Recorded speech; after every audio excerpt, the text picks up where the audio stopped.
ફૂફી કહેવા લાગ્યા કે આજે રાત્રે તું મારી સાથે સૂઈ જા બેટા, ઘરમાં કોઈ નથી અને મને ખૂબ ડર લાગી રહ્યો છે.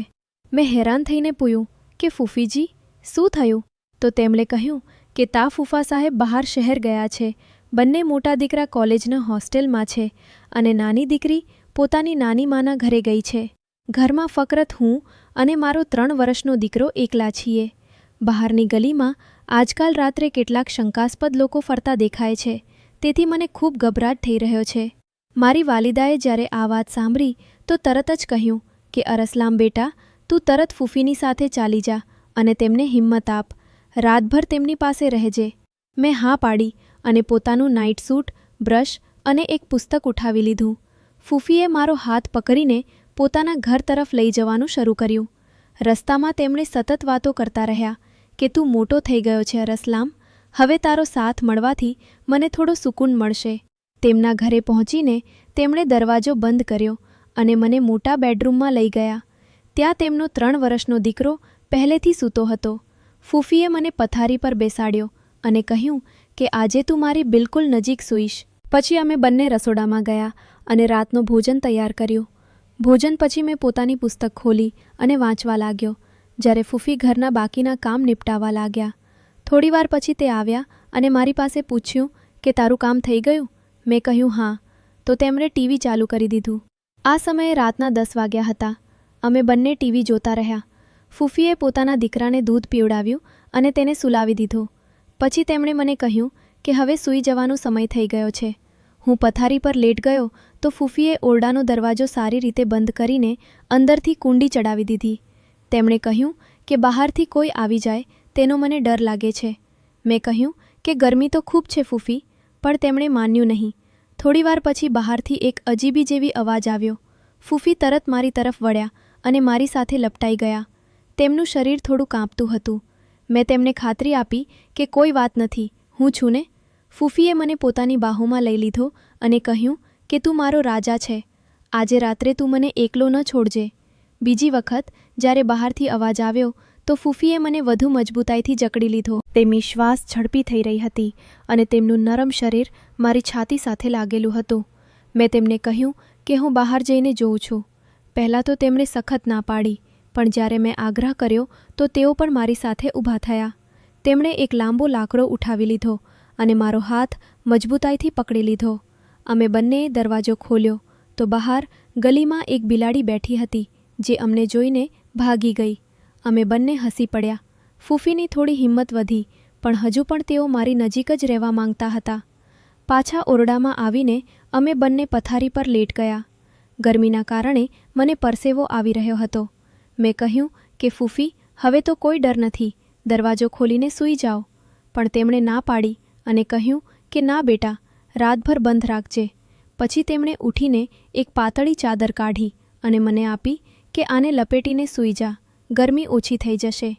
મેં ચાદર લપેટી તો ફૂફી કહેવા લાગ્યા કે હું પણ નહાઈને આવું છું. થોડીવાર પછી જ્યારે તેઓ નહાઈને પાછા આવ્યા તો તેમણે એક ખૂબ જ પાતળી અને શફાફ નાઇટી પહેરી રાખી હતી, જે કદાચ ફૂફા સાહેબ લઈને આવ્યા હશે. નાઇટી સફેદ રંગની હતી અને તેમાંથી ફૂફીનું આખું શરીર સાફ દેખાઈ રહ્યું હતું. તેમના ભીના વાળમાંથી પાણી ટપકતું હતું, જે નાઇટીને પણ ભીનું કરી રહ્યું હતું. તેમની નાઇટી શરીર સાથે ચોંટી ગઈ હતી અને તેમના સુંદર શરીરની દરેક લાઇન સ્પષ્ટ દેખાઈ રહી હતી. મેં શરમાઈને નજર નીચી કરી લીધી. ફૂફી પથારી પર આવીને લેટ્યા તો તેમના દીકરાને એક બાજુ કરી દીધો અને મને બીજી બાજુ લેટાવા કહ્યું. પોતે તેઓ બિલકુલ વચ્ચે સીધા લેટ્યા. ઓરડાની લાઇટ ડરના કારણે બંધ કરી ન હતી. હવે ફૂફીની આંખો બંધ હતી, પણ તેમનો એક હાથ મારા બાજુ પર હતો. અચાનક બહારથી ફરી કંઈક અવાજ આવ્યો. ફૂફીએ તરત કરવટ લીધી અને મારી સાથે બિલકુલ ચોંટી ગયા. તેમણે આંખો ખોલીને મને જોયો અને કહ્યું કે તું ખૂબ સારો છે બેટા, તારા વગર હું આજે રાત્રે એકલી રહી શકત નહોતી. તેમના અવાજમાં એક અજીબી જેવી નરમાઈ હતી.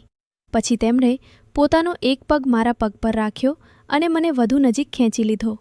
ઓરડામાં ફક્ત એક હળવી લાઇટ બળતી હતી, જેમાં ફૂફીનું શરીર વધુ સુંદર લાગતું હતું. તેમની નાઇટીની ઉપરથી તેમની છાતીની આકૃતિ સાફ દેખાઈ રહી હતી. મેં શરમથી નજર ફેરવી લીધી, પણ ફૂફીએ મારો હાથ પડીને પોતાની છાતી પર રાખ્યો અને કહ્યું કે જો મારું હૃદય કેટલું ઝડપથી ધડકી રહ્યું છે. તેમનું હૃદય ખરેખર ખૂબ ઝડપથી ધડકી રહ્યું હતું. મેં તેમને ખાતરી આપતા તેમના વાળમાં હાથ ફેરવ્યો. ફૂફીએ આંખો બંધ કકરી લીધી અને મારા ગળામાં ચહેરો છુપાવી લીધો.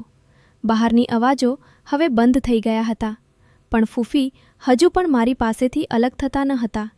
તેમનું શરીર હવે પહેલાં કરતાં વધુ ગરમ થઈ ગયું હતું. મેં તેમને પૂછ્યું કે શું હજુ પણ ડર લાગી રહ્યો છે? તો તેમણે કહ્યું કે હવે ડર તો ઓછો થઈ ગયો છે, પણ તું મને છોડી ન દેજે. પછી તેમણે મને એટલું નજીક ખેંચ્યો કે અમારા બંનેના શરીર એકબીજામાં ઘૂલી મળી ગયા. તેમની નરમ શ્વાસ મારી ગરદન પર પડી રહી હતી અને તેમની આંગળીઓ મારી કમર પર ફીસલી રહી હતી. મેં પણ તેમને ગળે લગાડી લીધા. ફૂફીએ ધીમેથી મારું નામ લીધું અને કહ્યું કે અરસલામ, તું મારા ખૂબ નજીક છે.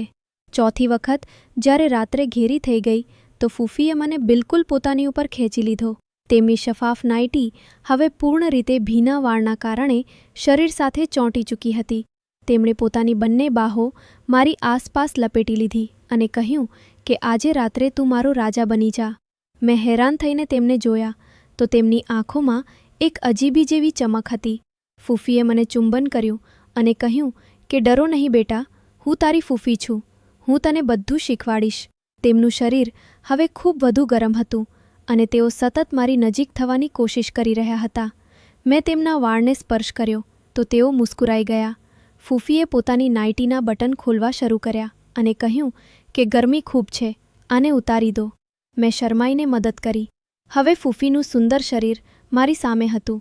તેમણે મને પોતાની છાતી સાથે લગાડી લીધો અને ધીમે ધીમે મને ચુંબન કરવા લાગ્યા.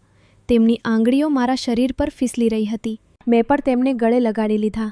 ફૂફીએ મારું નામ લઈને કહ્યું કે અરસલામ, તું ખૂબ પ્યારો છે. રાતભર અમે બંને એકબીજા સાથે લપટાયેલા રહ્યા. બહારની દુનિયા બિલકુલ શાંત હતી. ફક્ત ઓરડામાં અમારી શ્વાસની અવાજ હતી.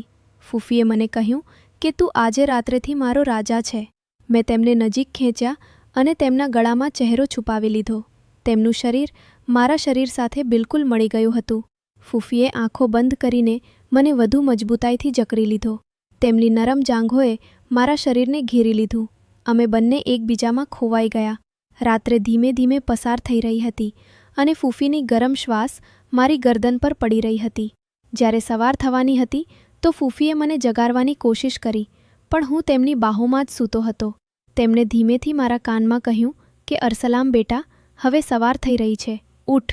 પણ તેમના અવાજમાં હજુ પણ એ જ નરમાઈ હતી. તેમણે મને ચુંબન કર્યું અને કહ્યું કે આજે રાત્રે તે મને ખૂબ હિંમત આપી. હવે તું મારો સૌથી નજીક છે. ફૂફીએ પોતાની નાઇટી ફરીથી પહેરી લીધી અને મને પણ ચાદર આપી દીધી. તેમના ચહેરા પર એક શરમાળ જેવી મુસ્કુરાહટ હતી. તેમણે મને ગળે લગાડ્યો અને કહ્યું કે આ રાત અમારો રહસ્ય રહેશે. મેં હામાં માથું હલાવ્યું. ફૂફીએ ચા બનાવી અને અમે બંને સાથે બેસીને પીધી. તેમના દીકરાને પણ જગાડી દીધો. જ્યારે હું ઘરે જવા લાગ્યો તો ફૂફીએ મારા કાનમાં ધીમેથી કહ્યું કે આગલી વખત જ્યારે ફૂફા બહાર જાય ત્યારે જરૂર આવજે. મેં મુસ્કુરાઈને હા કહ્યું. ઘરે પાછો આવીને હું વિચારવા લાગ્યો કે ફૂફીની એકલતાએ મને એક નવી દુનિયા બતાવી દીધી છે. હવે દરેક રાત્રે મને તેમની યાદ આવવા લાગી. ફૂફી પણ કદાચ મને યાદ કરતા હશે. આ રાત અમારા બંને માટે એક યાદગાર બની ગઈ હતી. બહાર સૂર્ય નીકળી આવ્યો હતો, પણ અંદર દિલમાં હજુ પણ એ જ ગરમ જોશ હતો જે ફૂફીની બાહુમાં હતો.